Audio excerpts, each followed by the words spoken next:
Hello everyone and welcome back to Let's Play Let It Die. So, this episode is gonna be on Black Thunder. And I'm wearing Candle Wolf for a reason. Also I have Candle Wolf weapons on me. I know that these executioner rides count as milk. There's a reason I've got Candle Wolf equipment with me, a full set of both Candle Wolf and weapons and armor. And I'll go into that when we get close to the Black Thunder fight. I realize last time we ended off not defeating Red Napalm, so I'm just here to settle the score quickly to get the quest done, of course. In we go. The first attempt of the day is free. After that it starts costing the normal costs, which were, well, normal mode is 5,000. Hard mode 30,000, nightmare mode 100,000. Expecting to defeat her in one hit, actually. She's weak to blunt damage. Resistant to pierce, because her weapon is a piercing weapon. Ranged weapons in this game do pierce damage. I guess you could call it impact damage as well. But the game probably prefers to the damage type as pierce. Three main damage types in the game: slashing, blunt, pierce. Reload.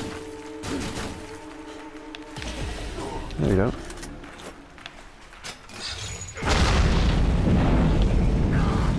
Okay, I guess we're showing off the invisible in this episode. So as you can see, you can tell by the origin of the shots where she resides, and she's dealt with. Imagine getting hit by a spinning motorcycle wheel. It's quite a unique weapon, the Motorcycle series.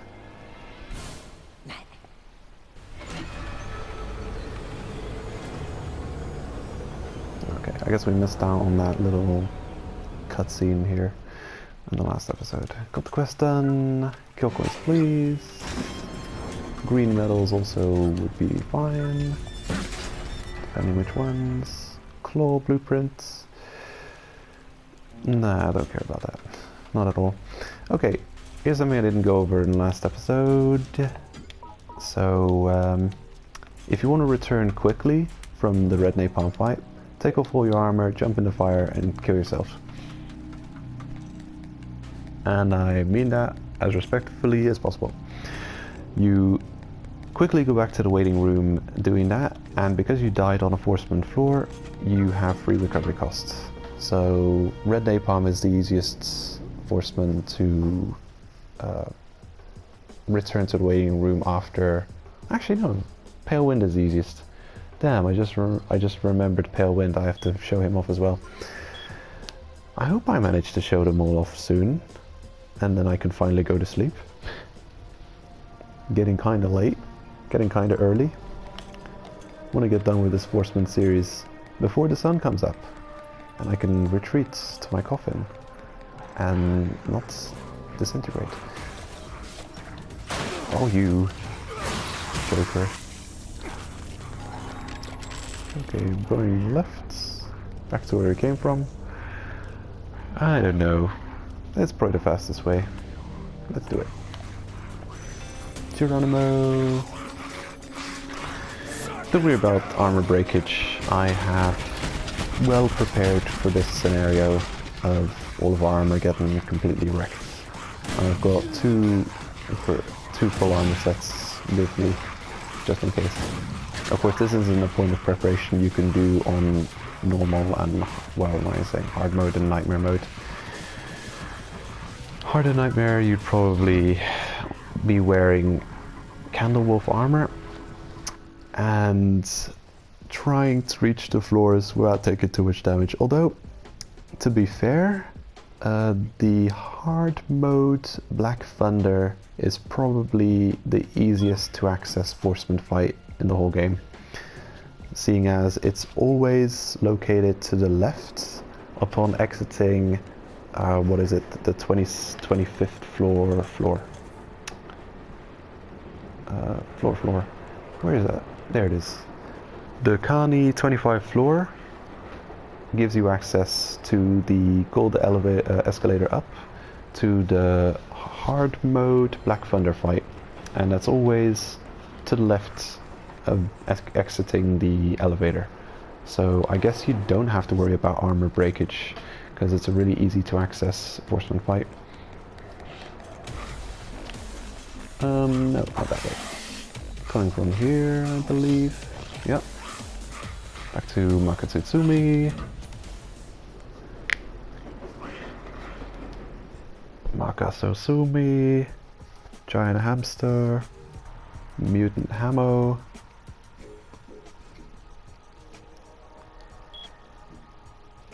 I hope we find Black Thunder easy enough. Want to get into the fight and not waste too much time.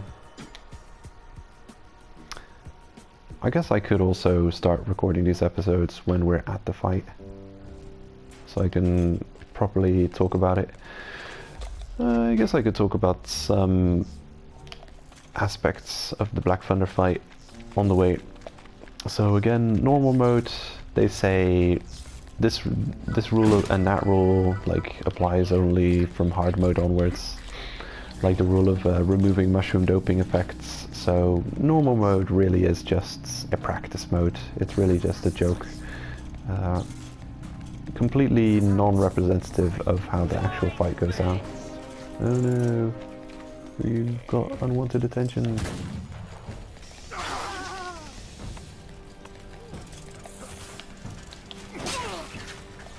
Oh, you're not poisoned yet. Get poisoned.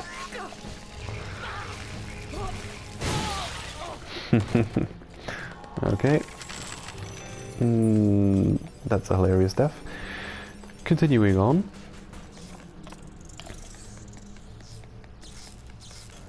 I mean, this is a pretty cool look, actually, this Knight Rider set. So, where exactly is Black Thunder? He's definitely in the Candlewolf zone. I guess he's connected to Echizanjima. Echizanjima going left, exiting the elevator will take you to the Goto 9 black metal. So it's not going to be that away. Wonder where it will be. Again, normal mode, being the practice mode that it is probably... Those are probably my least visited floors in the entire game, the normal mode Forcemen. Though they did have an event going on when the Forcemen were... When each Forceman was released, they had an event going on where you got rewarded for defeating them a certain amount of times on normal mode. Maybe you got death metals for it, maybe something else. I don't remember, it could have been red medals or black medals or something. I forget. Oops, what am I doing? I'm going the wrong way.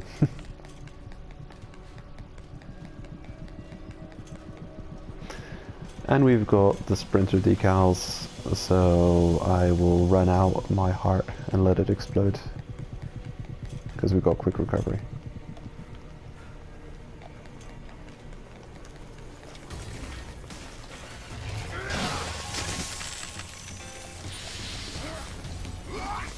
So, interesting aspect of the Black Thunder fight. It's actually a quite gimmicky fight. Like there are rules in the fight. Is this it already? Oh, nice. Hazashi Gauka. That's probably the one. Off we go. Good. So we have a lot of time to talk about the fight. I think it took too long to get to Red Napalm, so I didn't really get a chance to talk about the fight. Also, I'm going to do most of the talking about the fight before initiating the fight, because I realize now that the explanation about the systems and mechanics within the fight takes longer than the timer they give you on the fight. You only get 3 minutes to deal with the boss, and it takes me longer than that to explain it. So here we are, Black Thunder boss fight. I have an extra set of gear that is healthy. I'm gonna equip now, and again, like, this is only for this let's play that I have to do this. When you're dealing with this boss and farming him out on hard mode, you'll be visiting Kani, taking the gold elevator up, and the gold elevator will be escalator will be right next to the elevator. So you won't have to worry about your armor breaking. You will be able to just bring one set of healthy armor, and you'll be breaking it on the fight itself, not on the way to the fight, which is good. Because I'd recommend, with most Forcemen, defeat them on hard mode first, collect some of their armor. Even if you don't upgrade it, it is more efficient to be using Forceman armor to fight the Forcemen, because armor breakage. Forceman armor is ideally suited to endurance challenges. Endurance challenges like spending a day fighting the Forcemen and defeating them, trying to get all the blueprints. So instead of buying 6 or 7 armor sets, which will undoubtedly expire through durability loss while you're fighting the Forcemen, and you may have to buy multiple armor sets when starting off farming Forcemen. Once you have access to your first parts of Forceman armor, which against white steel will be the chest and hat, you can buy the chest and hat, and the durability is so high that they will last you through many attempts to defeat white steel.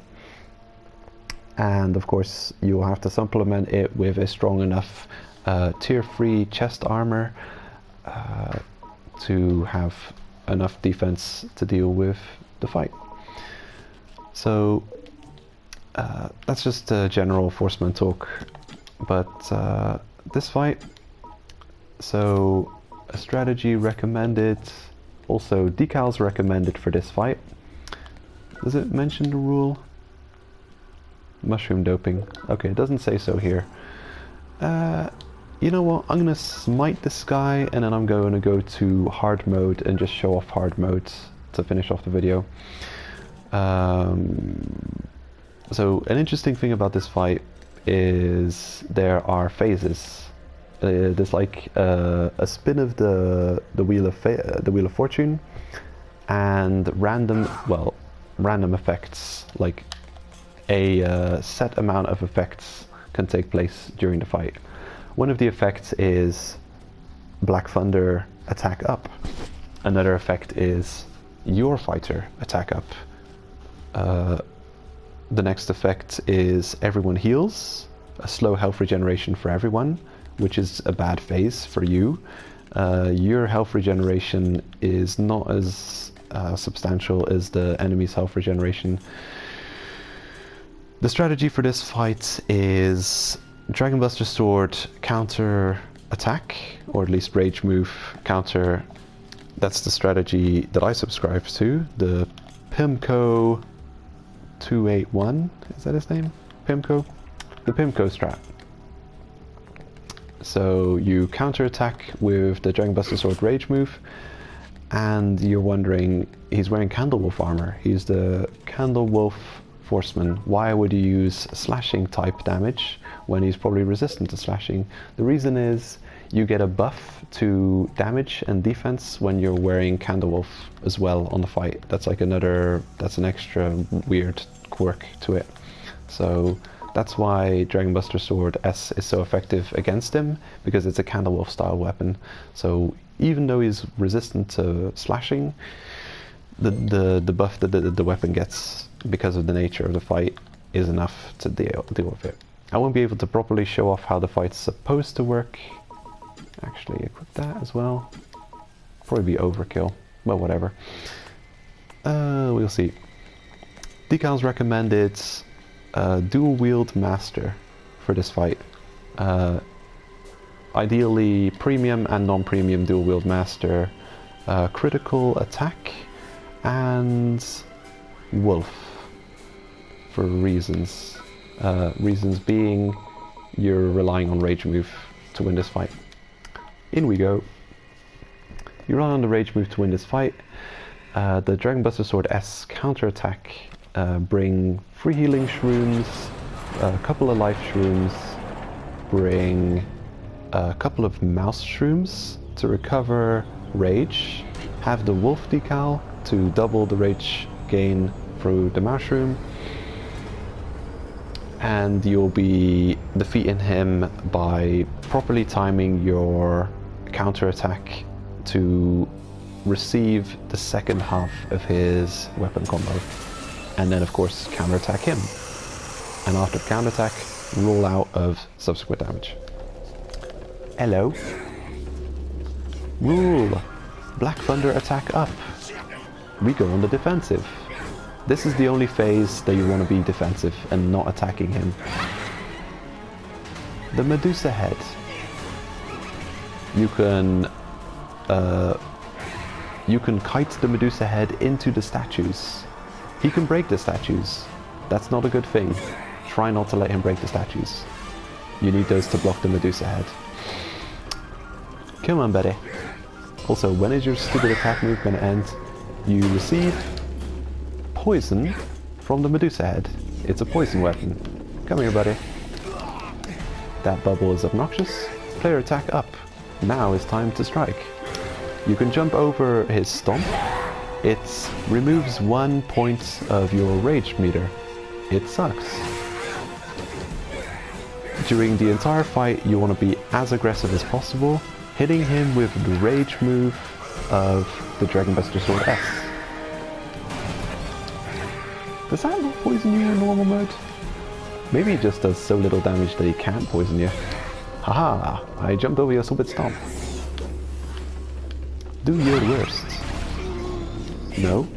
I guess the way poison happens in this game, you need a certain level of damage before you're able to poison someone. And I think his damage is just too low for the Medusa head to even poison me. The nightmare strategy for this boss is try to get poisoned and use the poison to initiate your DBSS counter rage move. Anyway, let's get going. Hit me with a combo. You can also just use the impact of the Medusa head to initiate the rage. Okay. This is the second form. Oh, look. Ah, this phase. This is rage move buff. Everyone gains rage, including the boss. Hit me. Hit me. Ah, too late. You missed.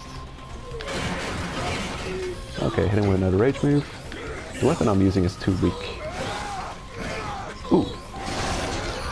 What you saw there was the boss fatigue, or boss stun. After taking a certain amount of damage, Black Thunder will get stunned. And he receives possibly double damage. He receives some damage multiplier when he's in his stunned state. So I'd refer anyone watching this to my myriad Black Thunder hard mode and nightmare mode fighter videos based on the tips I got from Plmko. I mean PLMKO, and then a bunch of numbers, 281 I believe, if I remember correctly. He recommended me the Dragon Buster Sword S counter rage move strategy for this boss. Now what I could do is I could remove my equipped armor and stand in the barrel, take fire damage to suicide back to the waiting room so I don't have to run far. But what I'm actually gonna do, re-equip you guys, re-equip these jokers, and try and not waste too much time. Continuing onwards. We've got the quest complete. I've got a bit of time left for the episode. I want to show off Black Thunder hard mode. And it doesn't matter if we die. We've got one free entry fee for the fights. The entry fee is free on each difficulty once a day. The Forceman fights are available 2 days a week, so this is just a practice mode. It's you know, you do it for the quest of death medals or to practice, but really you should be, you know, practicing practicing hard mode. You just look up a YouTube video, hey, how do I defeat this guy? Ah, here's a good strategy. Okay, I'm gonna jump into hard mode and pick up some of their gear. Got some of their gear, craft it, use it, bring it to nightmare mode, and oh my god. Who's attacking me? Someone is attacking me. I'm being invaded. No?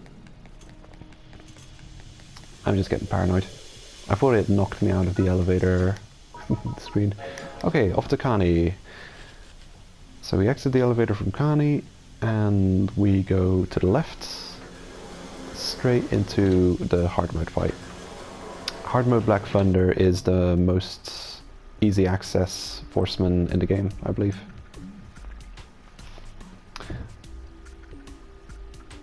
I guess he's the Goto 9 of Forceman.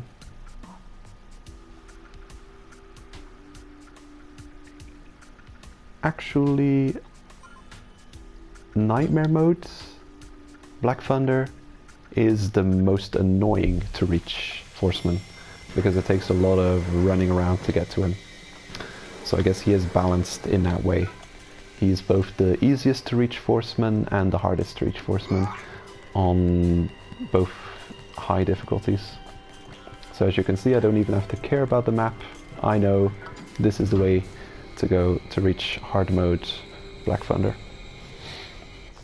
And the big deal is I want to show off the mushroom doping remove effects and also the new rule for Forceman, and this is unique to Black Thunder, the rule that you can only get buffed if you're wearing Candlewolf equipment.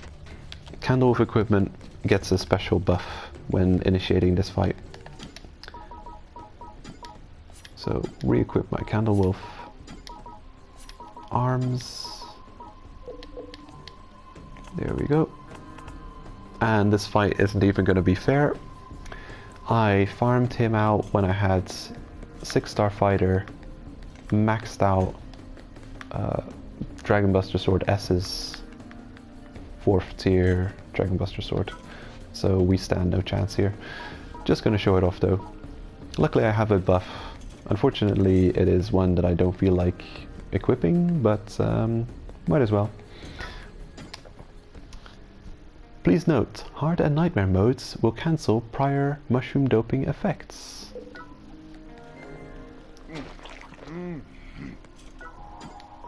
Yes. Oh, it actually doesn't tell you. Weird.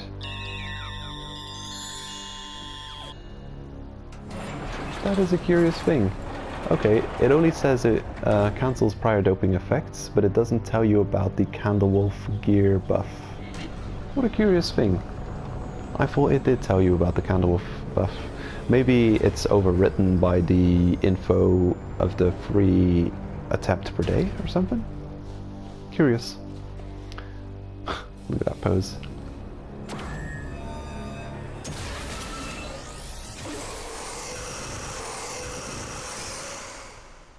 Pretty scary. He often starts off the fights by knocking you down with the buff remover bubble. And that's actually the ideal time to use the slow shroom or the invis shroom.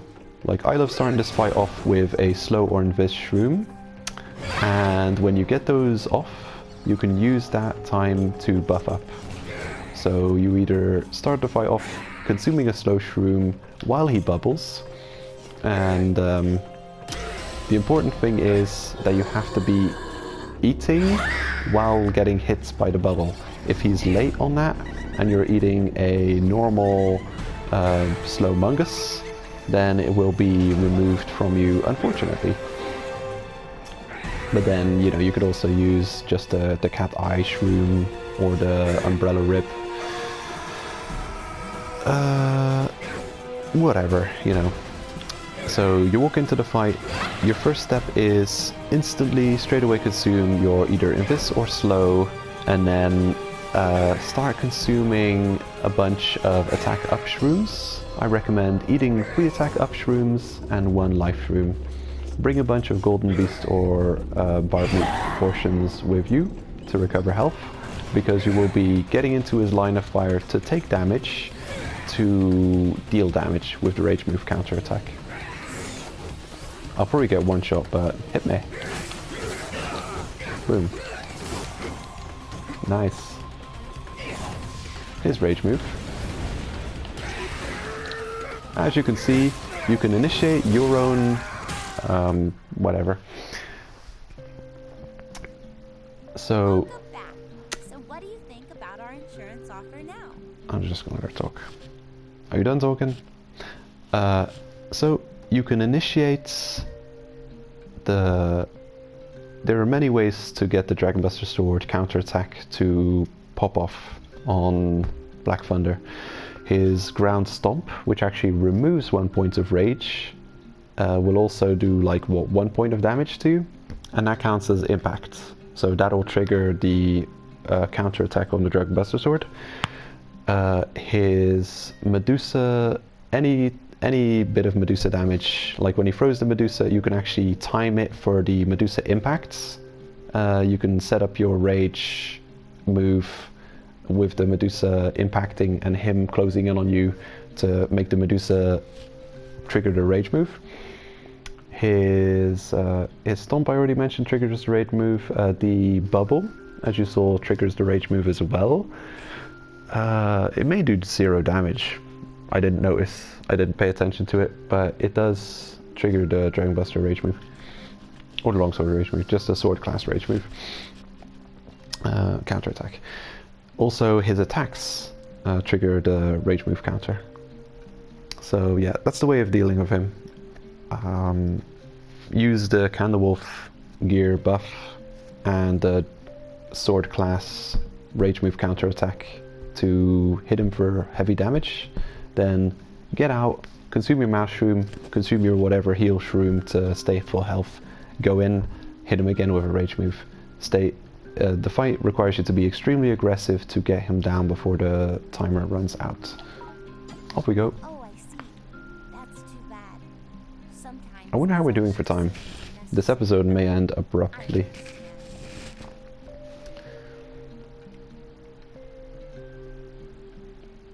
We'll see. So that's another Forceman down. And that's the 3rd one. So it is just 1 more to go. The latest creation. The latest release.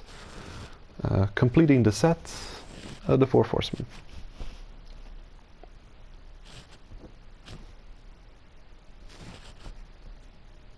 So we're returning to the writing room.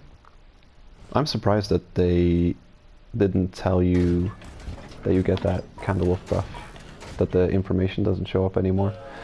But you saw the buff removing beam that came out of the machine as well. Here we go. Using the same fighter, possibly? Who knows? Anyway, we're done for this episode. Take care everyone, and see you next time.